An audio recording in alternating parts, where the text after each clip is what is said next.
Refraction पे हम अभी कुछ क्वेश्चंस भी करते हैं। क्वेश्चन है कि find the refractive index of a glass with respect to water. The refractive indexes of this with respect to air 3/2 and 4/2। यानी रिफ्रैक्टिव इंडेक्स म्यू जो है हमारा दिया है किसके,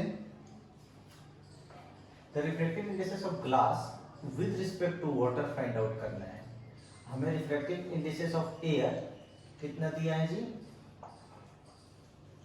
air with respect to glass दिया है 3/2 और refractive index of air with respect to water दिया है 4/3। ठीक है, तो हम देखो इसको क्या लिख सकते हैं, refractive index of air with respect to glass, mu क्या होता है जी, म्यू होता है C/V। ठीक है ना, तो इसकी ये 3/2 दे रखी है और C हमें 3 × 10⁸ है। इसकी velocity in glass find out करना है। ये इक्वेशन बन गया। दूसरा 4/3 दे रखा है और इसको ना मैं ग्लास लिख दे रहा, C/वेलोसिटी ऑफ वाटर लिख दिया।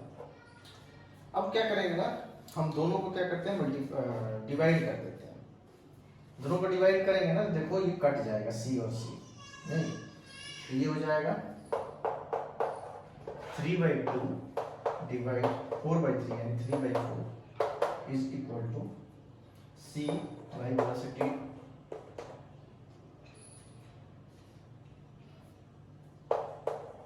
ऐसे कट गया, ये आ गया 9/8 और velocity in glass upon velocity of water क्या निकल गया हमारा, refractive of index of glass with respect to water. ये एक सिंपल क्वेश्चन था। नेक्स्ट क्वेश्चन है इसी में कि रे ऑफ लाइट, एक मिनट में इसे बैठा लूं एक बार।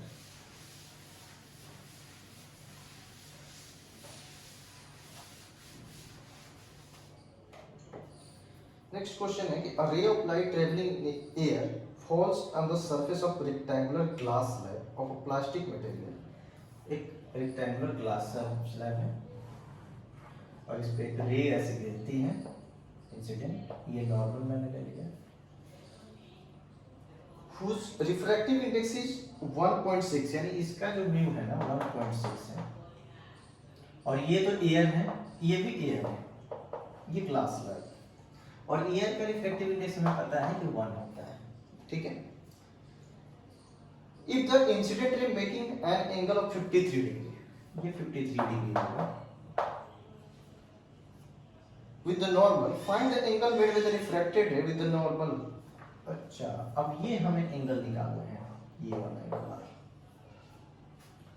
और हमें एक दे रखा है sin 53 डिग्री जो होता है ना वो 4/5 होता है। ठीक है, तो देखो हम क्या करेंगे, सिंपल एक स्नेल्स लॉ लगाएंगे। क्या लगाएंगे, स्नेल्स लॉ। स्नेल्स लॉ क्या है जी, स्नेल्स लॉ कहता है कि जो इंसिडेंट रहती है ना हम उसको μ1 कहते हैं। तो पहले इंसिडेंट रे कहाँ ये μ1 होगा, μ1 sin I is equal to μ2 sin R। μ1 क्या है इसका 1 है, sin 53 डिग्री, μ2 इसका 1.6 है, sin R। sin 53 कितना है 4/5, 1.6 sin R। इसको इधर लाओ, 4/5 into 1.6 is equal to sin R। काम गया 10, 5 2 जा 10, 2 8 जा 16, sin R और 1/2 यानी R जो आ जाएगा ना हमारा ये 30 डिग्री आ जाएगा, एंगल 30 डिग्री। मैंने क्या किया, sin 53 की वैल्यू 4/5 यहाँ पे पुट कर दिया। आया समझ में, सिंपल था। उसके बाद देखो आज ना हम एक चीज पढ़ाएंगे आप लोगों को, साइन कन्वेंशन, यानी हम U नेगेटिव V पॉजिटिव कैसे लेते हैं उसके बारे में आज मैं आप लोगों को बताऊंगा। ठीक है ना, तो तो मैं सबसे पहले मिरर में ही बता देना कि मिरर में साइन कन्वेंशन कैसे लेते हैं।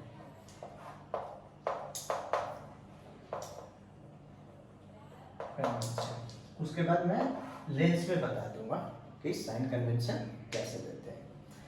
या हमें रिफ्रैक्शन पढ़ रहे हैं तो चलो मैं लेंस के बारे में ही बता दे रहा हूँ। साइन कन्वेंशन देखो कैसे लेते हैं। मान लो कि हमारे पास एक ये लेंस है, कन्वेक्स लेंस है, ठीक है। ये ऑप्टिकल सेंटर है, ये F2 है, ये 2F2 है, ये F1 है, ये 2F1 है।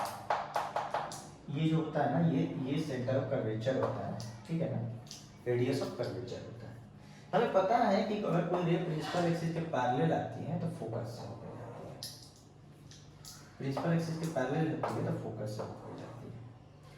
तो ये सारा रेस जो होता है ना, ये कन्वर्ज हो रहा है, मतलब एक ऐसे आके ऐसे मिल रहा है, इसीलिए ना हम इसे कन्वर्जिंग लेंस भी कहते हैं, कन्वर्जिंग लेंस कहते हैं, ठीक है।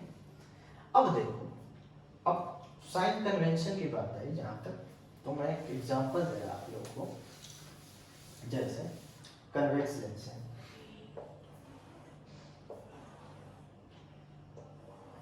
ऑप्टिकल सेंटर, ये F1 है, ये 2F1 है, ये सेंटर है, इधर भी F1,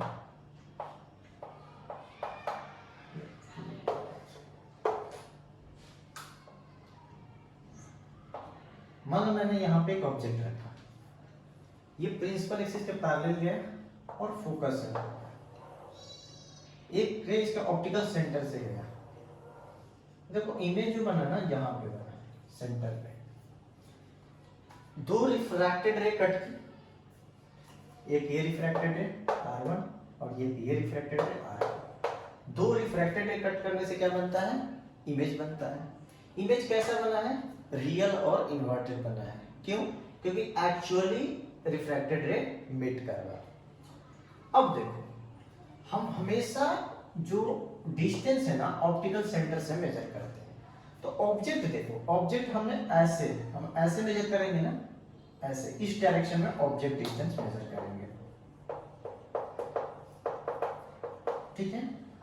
और हमारा रे किस डायरेक्शन से आ रही है? रे हमारा इधर से आ रही है, यानी रे जो आ रही है ना हमारा ऐसे आ रही है। देखो ये रे ऐसे आ रही है, तो देखो दोनों का डायरेक्शन जो है ना अपोजिट डायरेक्शन हो गया। तो इसीलिए जो हम u जो होता है, u ऑब्जेक्ट डिस्टेंस होता है, इसीलिए हम u को नेगेटिव लेते हैं।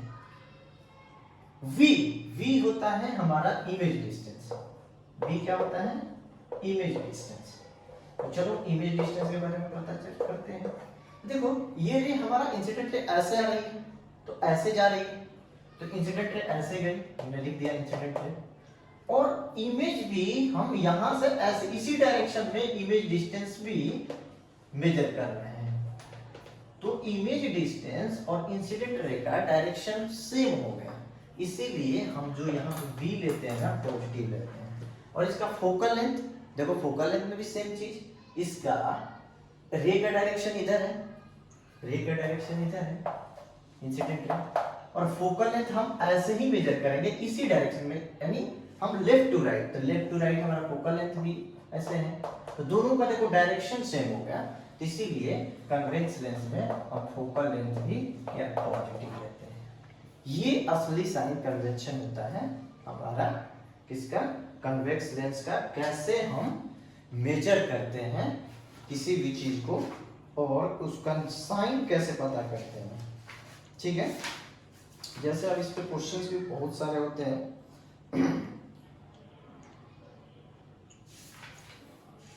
उसके बाद ये आ गया समझ में साइन कन्वेंशन, इसको अच्छा से नोट कर लेते हैं।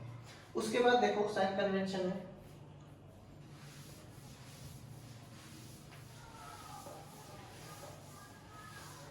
उसके बाद आते हैं मैग्निफिकेशन के बारे में। मैग्निफिकेशन क्या होता है?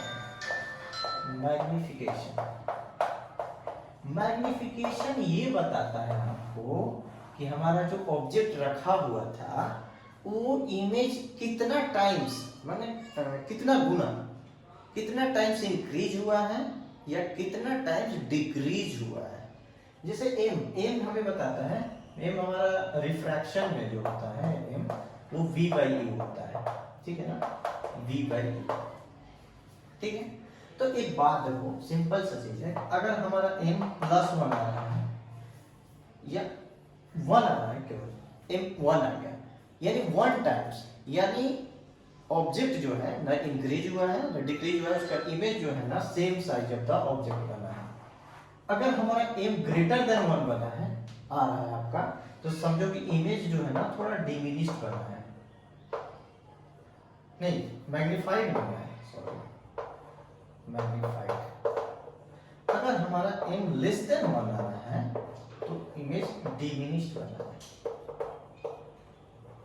अगर हमारा m very very very very greater than तो मैग्नीफाइड बन रहा है,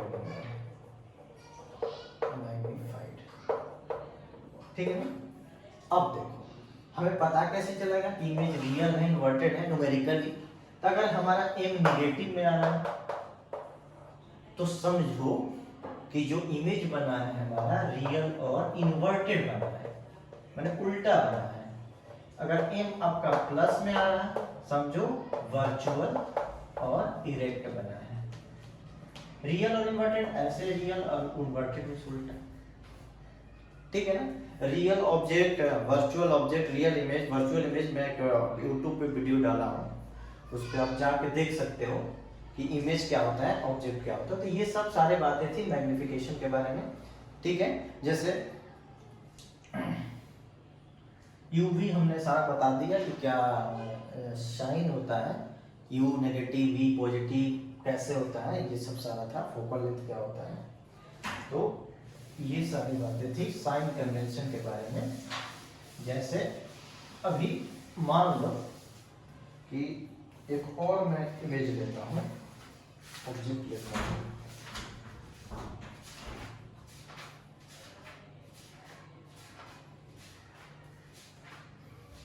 जैसे मान लो कि ये कन्वेंशन, ये ऑप्टिकल सेंटर है, ये F2 है, ये 2F2 है, ये F1 है, ये 2F1 है। हमने क्या किया कि ऑप्टिकल सेंटर और फोकस के बीच में ऑब्जेक्ट को रख दिया। देख रहे प्रिंसिपल एक्सिस के पैरेलल गई, फोकस से होकर गई, इंसिडेंट रे और ये रिफ्रैक्टेड रे, और दूसरा जो रे है ये ऐसे गई। तो देखो दोनों रे ना ये तो ऐसे वापस फिर ऐसे भेज देगी इसको, और ये भी रे हम अगर ट्रेस करें तो हमें पता लगेगा कि अपीयर टू मीट हो रहा, और देखो ये दोनों रे यहाँ पे मीट किया और ये हाईली मैग्नीफाइड इमेज बना, और इस इमेज को कहते हैं वर्चुअल और इरेक्ट। अब साइन कन्वेंशन की बात कर लेते हैं। तो देखो इसमें इंसिडेंट रे किधर से आ रही, इधर से। इंसिडेंट रे का डायरेक्शन हमारा ये है, इधर से। हम जो ऑब्जेक्ट मेजर करेंगे ऐसे करेंगे, यानी राइट टू लेफ्ट जाएंगे, ऑब्जेक्ट ऐसे मेजर करेंगे, तो हमारा यू क्या हो जाएगा जी, नेगेटिव हो जाएगा। वी देखो इंसिडेंट रे कैसे आ रही, अभी ऑब्जेक्ट की बात कर रहा था, ऑब्जेक्ट। अब इमेज की बात करते हैं। तो इंसिडेंट रे इधर से आई हमारा, हमने इसको अब देखो अब इसमें v नेगेटिव हो जाएगा, इसमें क्या हो जाएगा v का डायरेक्शन हम ऐसे मेजर करेंगे, दोनों का डायरेक्शन सेम होगा, तो v इसमें हमारा नेगेटिव हो जाएगा, और केवल इस केस में एक पॉजिटिव रहेगा और सारा नेगेटिव हो जाता है, ठीक है ना। तो ऐसे हम रिफ्रैक्शन में या रिफ्लेक्शन में भी साइन कन्वेंशन डालते हैं, पढ़ते हैं। तो ठीक है, आज के लिए इतना ही। नेक्स्ट में refraction through glass slab, real depth, apparent depth, और ये critical angle, total internal reflection के बारे में नेक्स्ट वीडियो डालूंगा। तब तक के लिए धन्यवाद।